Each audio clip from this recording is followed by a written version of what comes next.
nossos estudos com o JMeter na parte 3. E pronto, como eu já comentei aqui com o Paulo, nós já vamos levar em consideração que já viram a parte 1 e a parte 2, que está lá no YouTube da OB Portugal. Então, pronto, podem, se não tiverem visto, depois podem ver lá, porque faz mais sentido para poder acompanhar aqui, já que esse é como o Tiago falou, né? Introdução, ainda é introdução, mas aqui já vai entrar um pouquinho em alguns detalhes mais específicos. Então é interessante olhar a 1 e a 2 para ter uma contextualização. Certo, o que é que nós vamos falar hoje? Nós vamos falar hoje de controladores. E o que eu trouxe aqui nessa parte 3 são coisas do dia a dia que nós vamos usar muito no desenvolvimento de JMeter, que eu não trouxe na parte 1 e nem na parte 2, que estou aqui a trazer na parte 3. E entre eles, nós vamos falar. Eu acho que com isso aqui, a parte 1 e a parte 2, acho que vocês têm plena condição de começar a fazer projetos e já iniciar assim, a brincar com o JMeter, digamos assim. Talvez até arriscar fazer alguns projetos em clientes com o conhecimento que já temos. Então, hoje é mais para fechar mesmo a introdução e apresentar para vocês o que está a faltar aqui, que são, como eu estava a dizer, controladores, extrator de expressões regulares, tem até outros, mas eu vou mostrar esse e os outros são parecidos. Introdução a Data Driven Development com JMeter, que é bastante utilizado no cenário de teste. E o principal de tudo, de todos os tempos, que demoramos a chegar, mas estamos aqui a chegar nisso, que é a introdução a relatórios técnicos, que é onde realmente aqui o trabalho é concluído e é avaliado. Tá, só para lembrar, já está lá na parte 1 e 2, mas lembramos que esses aqui são os nossos pré-requisitos, o Java, pelo menos o Java 8, e versões superiores, o JMeter, aqui eu deixo os links. Também tem um Plugin Manager, que não é obrigatório, mas quem já viu na parte 1, na parte 2, viu que tem algumas coisas interessantes lá nesse Plugins Manager, então eu já deixo ele já instalado no meu JMeter. Essa Blaze Meter Extension também não é obrigatório, mas eu já deixo como pré-requisito porque são coisas que eu uso no dia a dia. E quem viu a parte 1 e 2 vai lembrar que ela ajuda muito para fazer as leituras das requisições do browser, né? No lugar de termos que gravar com o recorder padrão do JMeter, que o JMeter tem um. Essa aqui eu acho um bocado mais fácil e mais rápido de fazer. Hoje vai ser completamente prático aqui o nosso webinar. Sempre que tiverem qualquer pergunta, podem perguntar a qualquer momento, e eu também estou aqui de olho no chat, de vez em quando eu vou olhar, vou ver se tem alguma coisa. Mas pronto, vai ser completamente prático, e vai ser com esse exemplo aqui, que eu já trouxe, se eu não me engano, na parte 2, não me recordo se foi na 2 ou foi na 1, ou não sei se eu trouxe esse exemplo de fato, mas é basicamente um simulador de uma compra de passagem aérea, e aí nós podemos brincar aqui nisso, porque não tem problema, né? Colocamos os dados, quando colocamos os dados, pronto, o voo é confirmado e vem para essa página. Digamos que nós vamos aqui trabalhar em cima desse fluxo. Ok, esse vai ser o nosso primeiro exemplo. Então, já vou abrir o JMeter. Deixe-me abrir aqui o JMeter. Está aqui do lado. Aqui a parte de JMeter. Vou puxar aqui para o ecrã. Ok? Devido ao nosso tempo, o que foi que eu fiz? Eu já trouxe meio que tudo pronto. Todas as requests, tudo montado, até porque nós já vimos como faz isso na aula, na parte 1 e na parte 2. Então, se fôssemos demorar nisso, isso aqui leva um tempo, né? Como vocês sabem, para capturar isso. E aí, pronto, nós vamos conseguir ganhar tempo já com o projeto que eu trouxe aqui, ó. Agência de viagens. E aí eu já vou explicar tudo. Já deixei tudo pronto aqui, todas as partes. Tá, a primeira coisa que eu queria trazer aqui um conceito para nós começarmos a ver é o conceito dos controladores. O que são os controladores? como o nome fala, eles vão controlar requests. Eles vão fazer o controle das requests. Existem inúmeros tipos de controladores. Deixei até na imagem, né? Como é que nós achamos. Basta vir em Add, Logic Controller, e aí tem vários. Por que eu trouxe esses 3 e depois esses 5 aqui? Ou seja, 8, né? Porque são os que eu, em inúmeros projetos, foram os que eu mais utilizei disparado, assim. Nem lembro se eu usei outros fora esses aqui. Com eles já dá para fazer muita coisa. Então, pronto. Então, nós vamos falar dos mais básicos. O primeiro é o Transaction Controller. O que é que o Transaction Controller faz? Ele é muito simples. Ele gerencia as requests. Ele guarda as requests e, no final, ele cria no resultado, ele vai criar uma request como se fosse de todas as requests, da média de todas as requests. E aí isso pode ajudar muito, por exemplo, queremos dividir, às vezes, um fluxo, né? Aqui ele vai fazer o pagamento, aqui é a compra do produto, aqui é quando está no carrinho, e aí nós podemos fazer cada controlador com uma parte desse fluxo. Nós podemos ver todas as requisições daquele fluxo, qual é a média de tempo que elas levam, qual é o throughput, esse tipo de coisas. Então, Transaction Controller é isso, deixa eu ativar para nós vermos. Aqui, só dando uma revisada, né? Aqui eu capturei já usando o BlazeMeter, capturei essas requisições, que na parte 1, na parte 2 vai mostrar como faz isso, mas aqui eu já capturei. Ó. Eu estou aqui a fazer uma simulação de uma compra, uma reserva de Buenos Aires, Paris para Buenos Aires. Aqui os dados da compra e aqui a confirmação. Então, são essas as requisições que nós temos aqui. Então, deixa eu ver como é que tá. Eu estou aqui a usar Thread Group simples, tá bem? Que é só de um utilizador, por enquanto, e nós vamos mexer com isso à medida que vamos caminhar aqui com os controllers. Ok, a primeira nós já vimos que até essa transaction, quando nós fazemos com o BlazeMeter, o BlazeMeter ele adiciona ela por padrão, como a transaction default. Então, pronto, não tem mistério, já vimos. A diferença dela é o quê? Que ela, no final, ela dá esse Transaction Controller, que é a média nos dados aqui de todos as requests. Ele faz a média do que foi aqui, faz a soma e vê qual o resultado final de todas aquelas requests. E aí ele consegue concatenar, né, tudo de uma vez, e aí pronto, nós podemos, como eu falei, gerenciar fluxos através disso no lugar de gerenciar request por request, né? Aí vai depender do nosso approach. O Transaction Controller dá essa possibilidade. Qual a diferença dele para o Simple Controller? Pronto, a diferença dele para o Simple Controller, só uma coisa, não se preocupe com esse debug sample. Esse debug sample é só um negócio aqui que eu adiciono para fazer debugs. Depois, no final, eu vou falar um pouco sobre ele. Mas é só para ele ler variáveis, esse tipo de coisa. Não precisa se preocupar com isso agora, para quem não conhece. Pronto, a diferença do Simple Controller, eu vou desabilitar ele, eu vou habilitar o Simple Controller, é apenas que o Simple Controller, ele é simples mesmo, ele só vai, vou dar aqui um play, ele só vai fazer requisições e não vai fazer aquele valor final, ele não vai somar e deixar o valor comum de todas as requisições no final. Não, ele só faz um por um. Ó. Não tem esse Transaction Controller no final, que é a junção de todas. E aí, se nós formos aqui no Aggregate, tá meio sujo aqui, porque eu não limpei, né? Mas se eu tivesse limpado, não ia aparecer. A gente só ia ter de um por um. Eu sempre uso o Transaction Controller. Nunca uso o Simple Controller, porque, pronto, o Transaction Controller tem outras opções que eu não vou comentar aqui, que podemos fazer outros tipos de configurações, mas senão nós não vamos avançar.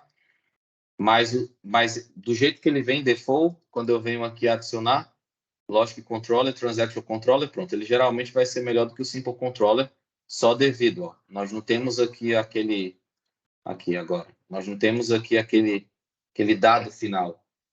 Então, vai valer mais a pena a utilização do Transaction Controller. Mais uma vez, lembrando, nós estamos aqui a falar dessa compra aqui, desse ticket, e nós aprendemos como capturar essas requests na parte 1 e na parte 2. Tá. Seguindo mais um pouco, nós temos esse aqui que é um bem simples também, mas às vezes dá jeito. Esse módulo controller. Às vezes eu estou lá no meu teste, em algum momento eu quero fazer alguma rotina, chamar algumas requests que eu já utilizei antes. Aí, no lugar de repetir ou outra coisa do tipo, esse módulo controller ele serve como um alias, né? Eu posso dizer o que é que eu quero executar. Por exemplo, nesse momento aqui, eu tô dizendo que esse controller ele aponta para o transaction controller. Então, se eu ativar ele, vou limpar e vou executar, vamos ver que ele basicamente ele só vai chamar o transaction controller. Vamos aqui na árvore de resultados e nós vamos ver que é isso que ele faz. Demora um pouquinho, e é porque eu estou a fazer aqui só com um utilizador, né? Se fosse mais, aí ia demorar. Mas é isso, Transaction Controller. Podem ver, ele é o módulo que chamou o Transaction. Se tiverem alguma dúvida, sempre podem falar, tá bom? Se eu estiver indo rápido também. Tá. Agora tem uns bem interessantes, principalmente para esse cenário. Olha esse aqui, Interleave Controller. Às vezes nós queremos deixar, é muito comum, né, em teste de performance, nós pegarmos um fluxo, ou vamos ser contratados pela TAP para fazer esse check-out aí, a compra da passagem aérea, vamos dizer. É muito comum que não seja sempre o mesmo voo para o mesmo lugar, né? Ou então, a mesma pessoa repetindo o mesmo dado várias vezes. E é o que nós conseguimos fazer. Nós conseguimos, mais na frente eu vou falar do Data Driven Development, mas já vou mostrar como resolveria isso a nível de controlador. Como é que eu resolveria isso? Muito simples. Eu chamaria esse Interleave Controller, criaria dois controllers, que são iguais aqui às requests. O que eu mudei nos controllers foi apenas o destino, ó. Do aeroporto que vai de origem para o de destino, mudei aqui nos dois. E aí o que é que esse Interleave Controller faz? Ele vai chamar um de cada vez. Ele vai, na primeira vez, ele chama o primeiro controller, na segunda vez, ele chama o segundo controller, na terceira vez, ele chama o primeiro controller de novo. Enquanto estiver embaixo, ele vai seguindo. Depois, quando acabar, ele volta para a fila de cima. Deixa eu exemplificar que fica mais fácil. Ó. Se eu colocar aqui 5 users na thread, vão ser 5 usuários aqui ao mesmo tempo que vão entrar aqui para fazer essa compra desse ticket. Nós vamos ver aqui na árvore de resultados agora. Vou dar play. Nós vamos ver que na primeira vez ele vai pegar Paris, Buenos Aires. Quando o primeiro controller terminar, nós vamos ver. Ó. Na segunda, ele vai pegar para o segundo, ele vai pegar Boston, Londres, porque o primeiro já foi utilizado. Ele demora, né? Porque esse site é de teste. Pronto. Boston, Londres. E aí o próximo ele vai voltar para Paris, Buenos Aires de novo, porque acabou. Se eu tivesse mais, ele é na ordem. Mas acabou, então ele vai fazer essa intercalação. Esqueci a palavra. Intercalar isso. Intercalamento, eu acho que é assim que chama. E pronto, podem ver. Paris, Boston, vai terminar com Paris e acabou a execução em 47 segundos. Pronto, terminou. E nós fizemos isso aqui. Então, interessante, né? Pode ser muito interessante essa utilização. É um dos controles que eu mais utilizo quando eu vou fazer alguma coisa assim de dados. Às vezes ele serve como a melhor alternativa à utilização de uma base de dados, de um CSV file. Às vezes pode dar jeito. Mais fácil fazer isso aqui, dependendo do exemplo. Então, esse é o interleave. Basicamente é isso. Ele vai controlar aqui em forma de loop até acabar a quantidade de utilizadores e pronto. Ele vai sempre intercalar. Tá. Esse aqui é um que é interessante, eu trouxe mais por curiosidade, porque muitas pessoas não percebem muito para que ele serve.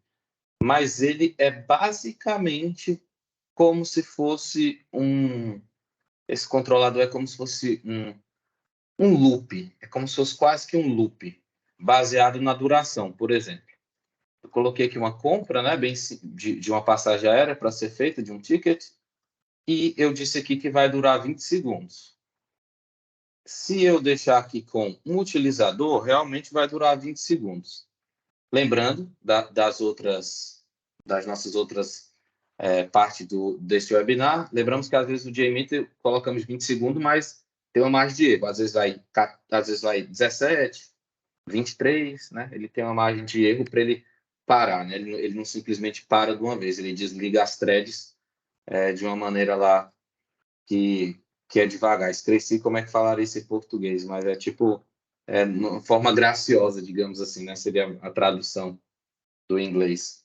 E ele não termina a thread abruptamente. Então, lembrando que se eu colocar aqui 20 segundos, e para um utilizador aqui, quando eu for correr aqui o teste, ele vai fazer aqui ele vai ficar durante 20 segundos, vai ficar fazendo esse loop. O utilizador vai entrar, vai fazer as requisições, depois vai continuar de novo, o mesmo utilizador, que aqui eu só coloquei um, e vai fazer, vai fazer, vai fazer. Se eu quisesse aumentar essa quantidade, como é que eu faria de tempo? Eu posso fazer, como é que funciona esse runtime? Ele pega o número que está aqui, de segundos, e multiplica pelo número de threads. Então, por isso que eu falei aproximado. Esse aqui demorou 25.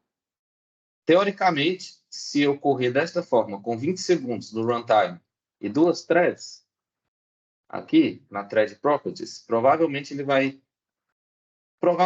por volta de 43 segundos, 30, 39. Então, às vezes, pode ser interessante a utilização dele. Caso queiramos fazer uma espécie de um loop mais baseado mesmo em tempo, assim, e se quisermos fazer esse tipo de controle, podemos fazer. Eu não utilizo muito, para falar a verdade, desses que eu trouxe ao menos utilizei, mas pronto, muitas pessoas fazem confusão com ele, não sabem para o que ele serve. Aí até difícil às vezes na internet de perceber o que as pessoas estão a falar sobre isso. Aí eu trouxe aqui só para mostrar que basicamente ele é isso, ele é um loop baseado que vai multiplicar o tempo ali pela quantidade de threads e pronto, depois ele vai parar. Ele vai servir como uma espécie de um loop. Que está demorando mais um pouquinho, foi até 48, né? Como eu falei, tem essa margem de erro, mas vai ser quase isso, né? 20 vezes 2 vezes aqui, quase 40. É esse o Runtime Controller. Deixa eu desabilitar para nós continuarmos. Estamos já acabando aqui. Vamos para o Random. O Random também é muito interessante, né? Extremamente interessante o Random, porque, como o nome fala, ele vai fazer de maneira aleatória. E para um cenário desse, de compra de passagens aéreas, é um cenário extremamente interessante, porque a pessoa, né? Nós vamos ter nossos utilizadores ali, vários ao mesmo tempo ali no teste de performance, e nós vamos fazer que fique aleatório. Cada um vai pegar um voo aleatório, né? Nós podemos incluir essa aleatoriedade. E o que é muito bom para fazer isso é o Random Controller. Então, por exemplo, se eu meter aqui 3 para não demorar muito, vou ativar. Se eu meter aqui 3, deixa eu ir logo aqui para a árvore, né? Para vermos aqui o resultado. Vamos ver aqui desculpa. Vamos ver aqui quem é que ele vai pegar primeiro. Qual foi o primeiro controller? Foi o... Ele vai sortear aqui toda vez. Cada utilizador vai pegar um diferente. O primeiro pegou 3. O segundo vai pegar qual? Vou pegar alguma aí só para vocês verem que funciona, né? Pegou 1, pegou 3, o voo de número 3, pegou o voo de número 1. Que nós já aprendemos também como analisar os dados aqui, né? Podem ver depois na parte 1, na parte 2, como é que funciona. Mas pronto, tá aqui tudo. Voo 3, voo 2, pronto, foi até interessante, pegou diferente, nem repetiu. Pronto, é isso que o Random Controller faz. Então, podemos fazer, como eu falei, né? Podemos deixar mais realístico a nossa operação no teste de performance. Vou desabilitar, uso ele muito. Esse IFER Controller, bem, eu nunca cheguei a precisar usar dele assim, a usar mesmo assim ele para algo mais avançado. O que eu mais usava ele era só para controle de ambiente, controlar a variável de ambiente, se eu fosse correr no ambiente de staging ou alguma coisa, o teste ali de performance, pronto, eu conseguia fazer esse controle aqui com o if controller. Mas utilizando os outros é quase que não precisa utilizar. Porque o que é que esse if controller faz? Aí já é como se fosse uma formação só para mostrar isso. Nós conseguimos fazer códigos aqui, e código JavaScript, código, acho que Groove também, tá aqui Groove, tá escrito aqui, e aí nós conseguimos controlar as requests, e se alguma coisa, se uma request for de um tipo, nós conseguimos, às vezes, trigar outro tipo de request, nós conseguimos fazer qualquer coisa no back-end praticamente com esse conhecimento aqui, fazendo com o if controller. Mas, como eu falei, não é uma coisa que, assim, às vezes pode precisar, mas não é tão necessário se conseguirmos usar bem os outros controllers. Pelo menos eu nunca tive que fazer algo do tipo, assim, tão avançado nesse ponto. Mas sim, temos como fazer e podemos ver isso até numa outra formação mais à frente. Mas o que é que isso faz? Bem, aqui eu fiz um exemplo bem simples. Eu coloquei aqui para verificar se o teste, se essa variável, se ela é igual a 10, né? E ela, na verdade, é igual a 10. Tá aqui, pronto. Vamos dizer que fosse um ambiente de staging e eu só quero correr no ambiente de staging, quero evitar que alguém corra esse script por engano ou alguma coisa numa pipeline, eu quero fazer uma verificação de segurança para garantir que só vai correr num determinado ambiente, por exemplo, né? Só um exemplo para mostrar ele funcionar. Aí eu poderia fazer esse tipo de controle. Nesse caso aqui, quando eu der o play, nesse if controller, deixa eu parar aqui, que é mais fácil colocar só com o utilizador. Não vai demorar muito. Quando eu der o play, vamos ver que ele vai direito, vai bem, né? Porque a condição vai ser satisfeita. Então, pronto, foi tudo bem. Porém, a partir do momento que eu alterar isso aqui, ou eu alterar, por exemplo, o que seria mais interessante, né? A pessoa vem cá e ela mete aqui, ela altera aqui o ambiente, algo do tipo. A partir do momento que eu fizer isso, a condição não será mais satisfeita. E aí o teste poderá ser abortado, poderá mostrar alguma falha, com alguma mensagem, até podemos até personalizar esse tipo de coisa. Aqui, debug sample. Ele tá, estão a perceber, né? Ele nem está indo. Nesse exemplo que eu fiz, ele nem vai. Ele nem inicia o controller, né? Aí eu poderia pôr aqui uma mensagem de erro, no caso, né? Porque ele só executa o controller quando o que nós colocarmos aqui for satisfeito, né? Como não está satisfeito, ó. Podem ver, deixa eu apagar de novo. Não vem nada, né? Até esperei um pouco. Nada. Pronto. A partir do momento que a pessoa vai lá, vamos dizer que ela corrigiu, ela percebeu o que fez, com uma mensagem de erro que nós podíamos colocar. Aí, o que é que vai acontecer? Aí, pronto, aí já vai começar. Reserva, endpoint purchase, confirmation, pronto, foi tudo feito. Aí deu jeito. Então, isso aqui pode ser interessante. Às vezes nós queremos que algumas determinadas requests, elas ocorram, não sei, por algo, como eu falei, alguma coisa de segurança ou da própria lógica ali do nosso workflow. Pronto, nós podemos evitar que corra através de uma condição e como nós podemos fazer isso com o if controller. Bem interessante esse if controller. Mas como eu falei, se soubermos utilizar os outros, pronto.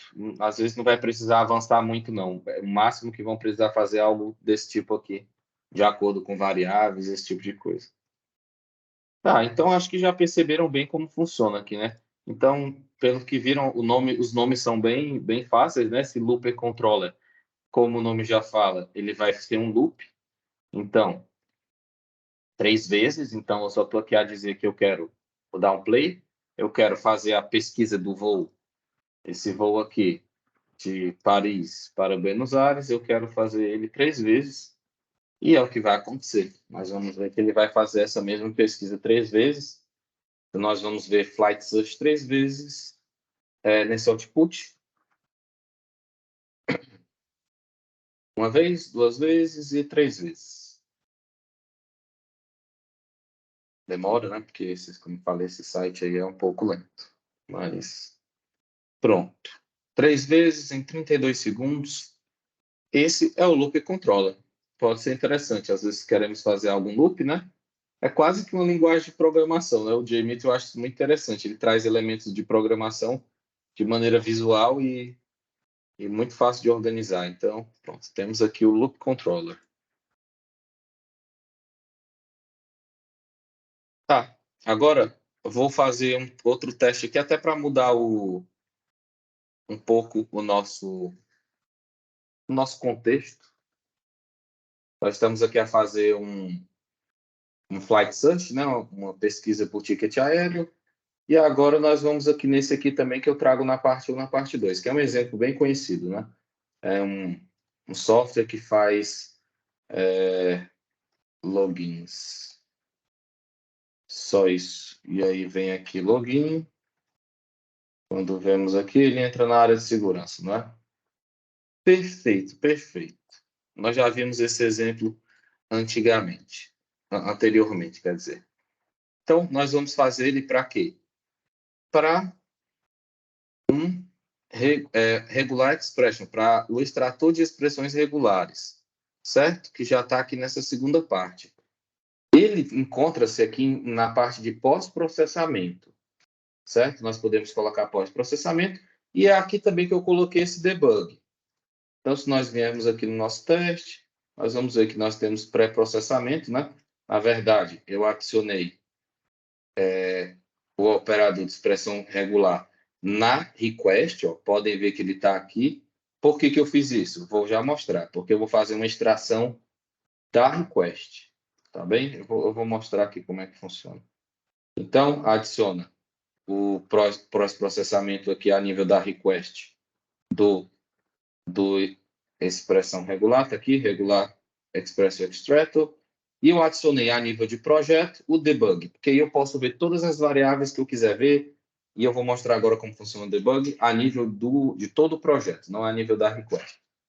Lembramos que o JMeter tem essa indentação, né? À medida que colocamos ali o componente, ele vai ficar naquele nível lá. Por isso que, inclusive, lembrando, por isso que eu coloco as árvores de resultado, os listeners, eu coloco na parte de fora aqui da thread para eu ver de qualquer coisa aqui. Não ia ter que copiar e colar em tudo. Mas, enfim, o que é que esse... Vou dar um play aqui primeiro, antes de mostrar, que acho que fica mais fácil. Vou dar um play. Isso aqui é conhecido da vez passada. Basicamente, ele vai extrair uma expressão regular baseado no quê? Vou mostrar para vocês aqui. Login. Tá. Ó, aqui nós podemos ver que é basicamente aquela página HTML, né? Aqui, ó, olha, é onde você pode entrar na área de segurança, digita Tom Smith e Super Secret Password. Ele dá aqui para a gente, né? É só um site de teste, então, pronto.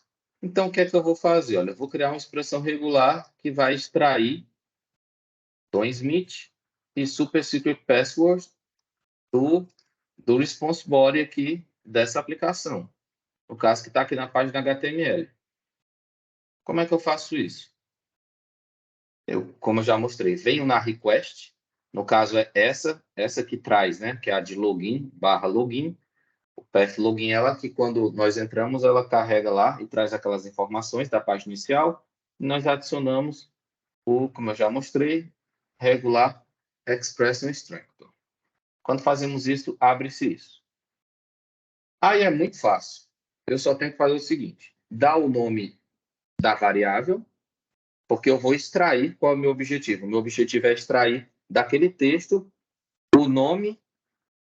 Eu vou extrair o nome. Pode extrair o password. Vou extrair o nome só apenas para ficar mais rápido. Vamos extrair só o nome nesse exemplo aqui. Vamos extrair o nome e vamos colocar o nome baseado no que foi carregado. Se um dia aquilo mudar, nossa aplicação vai estar pronta e ela vai carregar o novo nome. Então, nós criamos aqui o nome dessa variável, username. Aqui nós colocamos a expressão regular, né, o regex, e aí, pronto. Aí tem que ter um pequeno conhecimento disso, mas aqui nada demais, eu só peguei um fragmento ali de tudo que estava lá no Doom, lá carregado lá naquele response body, e eu coloquei aqui essa expressão que significa basicamente o que tiver aqui, né? A quantidade de caracteres aqui que tiver aqui, qualquer um que tiver por aqui, pega, e quando eu coloco esses parênteses, eu separo em grupos, né? No regex. Então, nesse caso aqui, eu tenho o grupo 0, que é tudo, e tem esse grupo 1, que é isso aqui que eu separei aqui nesse espaço, nesses parênteses, tá bem? E aí eu digo qual é o grupo que eu quero. No caso, eu quero o grupo 1. Então, basicamente, o que eu estou dizendo para o JMeter aqui é o seguinte, olha, eu quero que tu crie uma variável chamada username, e tu vai salvar nela. Tu vais procurar essa expressão regular, e o que tiver aqui no meio, do que é o grupo 1, que só tem um grupo, né? Se eu tivesse outras coisas aqui, eu podia colocar outros parênteses e ter vários grupos, se eu quisesse, mas eu só quero que pegue o grupo 1, tá bem? Pegue o grupo 1 e salva ela em username. No caso, ele vai salvar Tom Smith, que nós vimos lá no response body, que é isso, né? É isso que tem lá. E pronto. Isso aqui já são outras coisas que vem default, 0 for random, nós não queremos que seja random, nós queremos que realmente pegue o grupo 1, então nós colocamos aqui grupo 1 de novo, para ele não pegar nada aleatório, ele pode dar valores aleatórios também, tem essa opção, e deixa vazio se ele não retornar nada. Vamos dizer que essa regex esteja com algum problema, nós podemos setar um valor default caso a regex tenha um problema, ainda tem essa opção, né? E não consiga extrair, mas aqui nós vamos deixar vazio. Caso tenha algum problema, deixa vazio. Tá. E aí eu vou mostrar aqui como isso funciona. E quando nós vamos agora na request, na próxima de autenticação, olha o que é que tem lá. Ó. Nós já aprendemos como é que chama variáveis. Tá essa variável, ó, username. Então, aqui no o Super Secret Password eu não fiz, que ia demorar e era repetida, era a mesma coisa, era só repetir a mesma coisa em outro extrato desse, ou então no mesmo, dá para fazer das duas formas. Mas pronto, eu coloquei só username, ó, username, e quando nós corremos quando vamos em play, nós já vimos que funciona bem. Não é verdade? Funciona bem, nós vimos que deu tudo certo. E é verdade mesmo, tanto que se eu vier aqui no debug sample, olha, username, Tom Smith. Grupo que ele quer é 1, né? O grupo 0, que eu falei que era tudo, e aí no final o grupo 1, Tom Smith. Então, nós já vimos que isso aqui ele vai dando logo de tudo, né? Mas o que nós nos importamos é isso aqui, que foi o que nós declaramos, de username, Tom Smith. Então, nós conseguimos fazer isso. No caso, se a pessoa vier aqui e ela alterar isso aqui, né? Nós vamos ver que, obviamente, a pessoa não vai chegar na área de segurança. Se ela fizer qualquer coisa aqui, ela não vai conseguir chegar na área de segurança. E aí não vai ser o mesmo valor, né? Tanto que se eu mudar agora aqui e der play, se nós formos no debug sampler, nós vamos ver que... Deixa eu ver que ele demora. Podíamos até ter colocado aqui um assert, nós aprendemos isso na parte 2, como é que eu faço o assert. Não temos o assert aqui, eu não coloquei, mas poderíamos colocar sem problema algum. Tá aqui, e username, ele pegou, né? Mas não foi colocado, tanto que se nós formos ver aqui, a pessoa voltou para a mesma página, ela não entrou na área de segurança, não é verdade? Ela voltou para o mesmo lugar onde ela estava. Ao contrário que se ela tivesse deixado com o extrator, nós vimos que aqui, daquela forma, ela teria conseguido chegar na área de segurança corretamente. Vou dar o play só para verem mesmo que está tudo funcionando bem. Mas isso aqui nós já vimos até na outra vez como é que faz esses assertions. e tudo mais. Aqui ela fez o login e aqui ela, de fato, vai conseguir entrar na área de segurança aqui no próximo. Na parte de autenticação. Pronto. Welcome to the security area. Pronto. Que a pessoa conseguiu, porque agora ela está usando, de fato, essa variável aqui que está sendo corretamente salva daquele response body, desse response body aqui, através de uma regex. E aí nós podemos fazer isso para tudo. Como eu falei, eu trouxe só regex, mas tem vários tipos aqui de processamentos, tem de XPath Extractor, CSS Selector Extractor. Então tem muita coisa. Dá para brincar bem aqui com isso. Tá bem? Vamos agora para Data Driven Development, que é muito simples também. É uma parte que basicamente é teste dirigido aos dados, né? Como é que nós fazemos isso? Nós temos que adicionar aqui o CSV Dataset, e eu deixo aqui também na apresentação, para depois que tiverem acesso a isso, podem ver. Add config elements CSV Dataset config. Quando nós adicionamos isso, aqui no nosso controlador, no caso esse é um controlador do tipo Transaction Control, eu só fiz renomear aqui para ficar mais fácil. Vem isso aqui. Muito simples, muito simples, muito simples. O que foi que eu fiz? Nesse path aqui, tá aqui, meu computador, eu criei vou mostrar para vocês. Eu criei isso aqui. Criei um CSV file, basicamente com nome, password, nome, password, nome, password. Nós sabemos que só esse aqui que é o válido, né? Esses dois aqui falham. Eles são aleatórios, não vai funcionar para fazer o login com sucesso. O que eu vou fazer? Eu vou dizer para o JMeter, através desse componente, ele vai ler isso aqui, esse arquivo que eu acabei de mostrar, esse ficheiro aqui CSV. O que está na primeira coluna vai ser username CSV, o nome da variável. O que está na segunda, aqui na segunda, eu boto que adicionar vírgula, também vai ser o nome da outra variável. Só o nome, eu estou nomeando as colunas que tem dados. Pronto. E aí é assim a configuração que eu faço. Posso deixar tudo padrão, o delimiter, que é o... Às vezes, dependendo de como salvam o CSV, pode ser /t, pode ser vírgula, pode ser ponto e vírgula. Aí, quando forem salvar, vocês podem escolher a forma que quer salvar, né? Eu salvei o meu como delimitador de ponto e vírgula, então eu digo que está separado lá ponto e vírgula, né? No Excel nós vemos tudo bonitinho, mas se abrir no Notepad++, dá para ver que tem uns pontos e vírgula. Aí pronto. Ficar na dúvida é só abrir o ficheiro no Notepad++ e ver qual é o delimiter que tem lá. Pronto, aqui pode deixar tudo padrão. Isso aqui eu trago até, as pessoas perguntam aqui, reciclar no fim, no final da execução, o que é que isso significa? Que se eu tiver muitos usuários, muitos utilizados na thread, e acabar, né? Porque nós vimos que nós só temos 3 linhas, nós só temos 3 dados. O que é que acontece? Se eu tiver mais e já acabou, não tem mais dados depois daqueles outros 3. Eu digo assim, se acabou, não tem mais depois daqueles outros 3, pode repetir, volta, e por isso que o nome é reciclar, né? Recicla os dados, quando os 3 acabar, vai novamente lá e pronto. Isso aqui se tiver uma falha, termina, eu não quero que termine, quero que continue. Enfim, e vai rodar em todas as threads. Isso aqui pode deixar padrão, já vem assim também. Pronto, o que é que acontece agora? Quando eu ativar isso, podem ver que, para esse segundo, eu coloquei um text validation.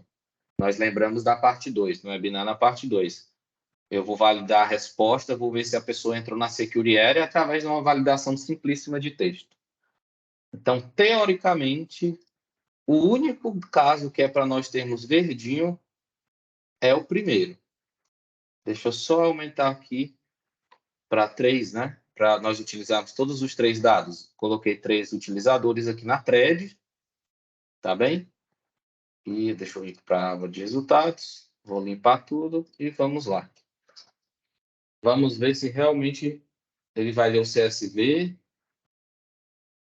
Ler o CSV nós já aprendemos como faz. Vamos ver se vai funcionar. Teoricamente, ele tem que ler o primeiro. e leu, tudo correto. Aqui está verdinho, executado com sucesso. Essa assertiva foi feita. Agora, os dois últimos, nós lembramos que eram utilizadores lá, eram utilizadores que dava errado, não conseguia fazer o login na aplicação. Ok, conforme esperado, né? Validação no texto. Esperava entrar a área de seguro, encontrar o texto Security Area e não encontrou. Assim como o próximo também vai dar o mesmo problema. Então, tá aqui também, igualzinho, mesma coisa e pronto. Era isso que eu queria mostrar. Pronto, deixa eu ver aqui. Isso, é isso.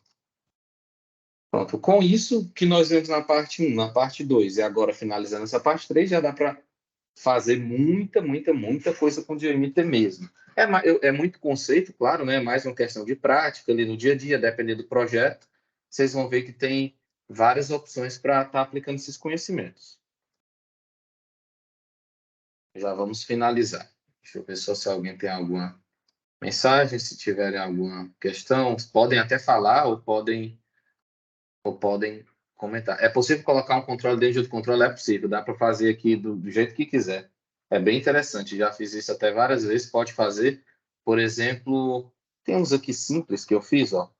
Um controle randômico, o random controller, que tem dentro dele vários transactions controllers. Então, pode fazer tranquilamente, sem problema algum. Esse aqui também é um interleave, que tem transaction controller. Se eu quisesse aqui dentro do transaction controller, eu poderia colocar random controller, e aí ele vai fazendo todo o encadeamento, né? Ele vai fazendo de dentro para fora e vai controlando todas as coisas. E no caso de fora para dentro também, dependendo. Por exemplo, se for um if controller, ele primeiro vai avaliar, né? Se a operação é satisfeita. Poderia iniciar com o if, depois incluir outros controles para garantir a segurança, né? Exatamente, é isso mesmo que eu faço. Por exemplo, eu uso o if, geralmente é o primeiro. Se não está no ambiente que é para estar, ou alguma coisa que não é, alguma coisa na CI, que eu quero verificar alguma variável de ambiente, alguma coisa, aí ele já já deixa todo mundo, por exemplo, dentro desse if, se quiser, por exemplo, entendeu? Ele seria o principal, né? Eu poderia nomear ele de main controller, ou main, simplesmente, né? E aí é bem interessante fazer esse tipo de controle. É basicamente porque eu utilizo o if controller. Eu já fiz algumas coisas mais avançadas, mas depois eu percebi que eu não precisava. Se eu utilizasse bem os controllers, encadeando eles um dentro do outro, dava certo no final das contas. Sem precisar ficar fazendo lógicas aqui.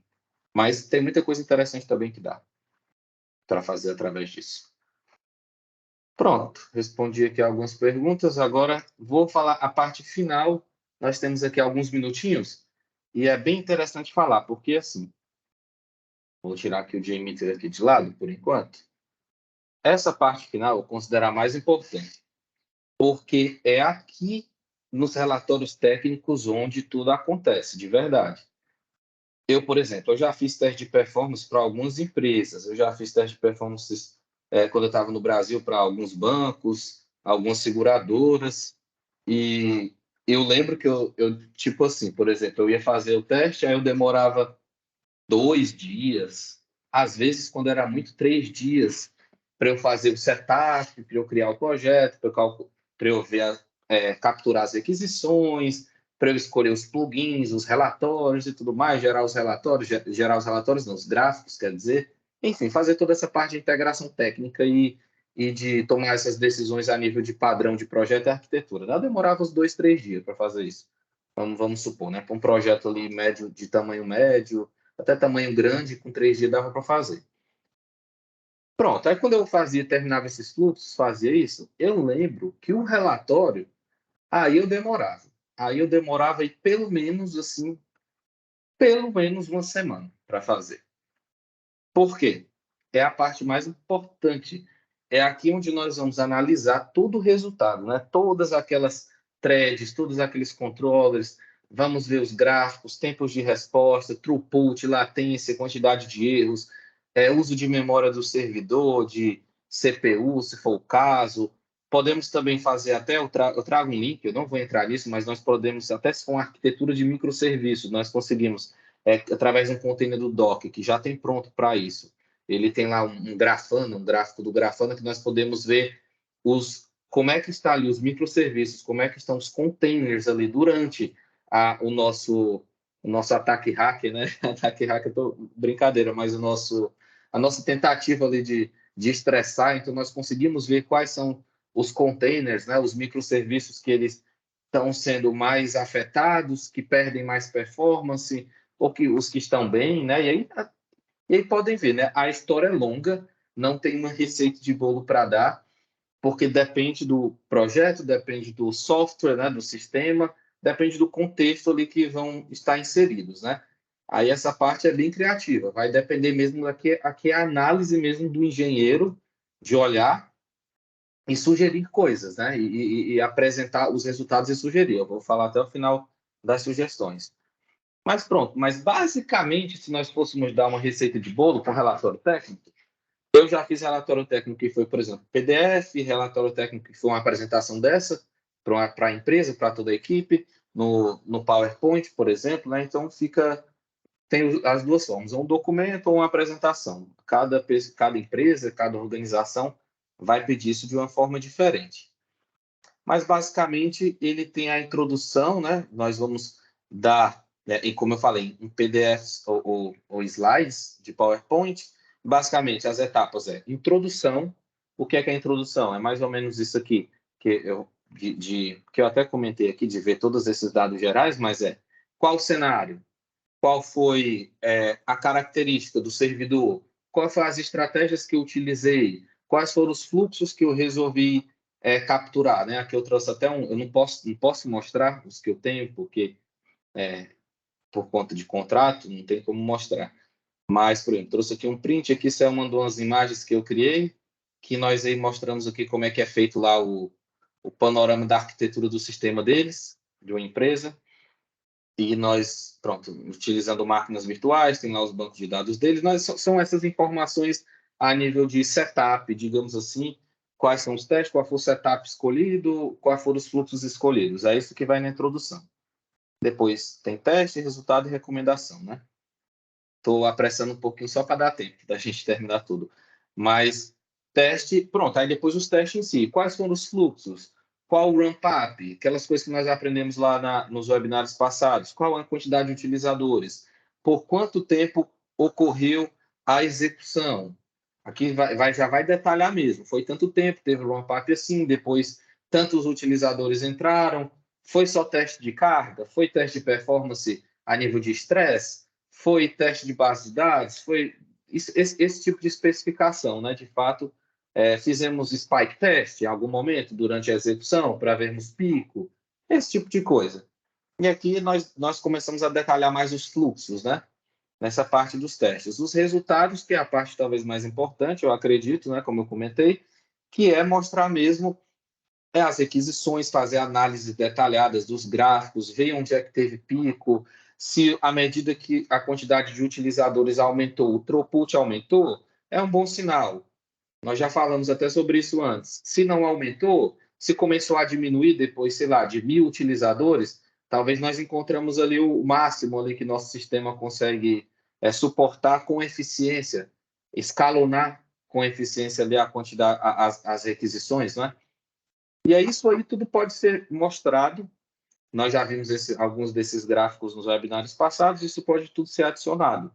E aqui é uma explicação. Aqui nos resultados vai ter uma explicação mesmo do que aconteceu, vai apontar picos, vai apontar médias de requests, tempos que as requests levaram, vai poder chamar atenção para uma que demorava mais que a outra. Por exemplo, no que eu estava, eu percebi que tinha uma request lá, que quando a pessoa selecionava lá na seguradora, ela selecionava lá um select box, ele ia carregar outra select box baseado na select box de cima.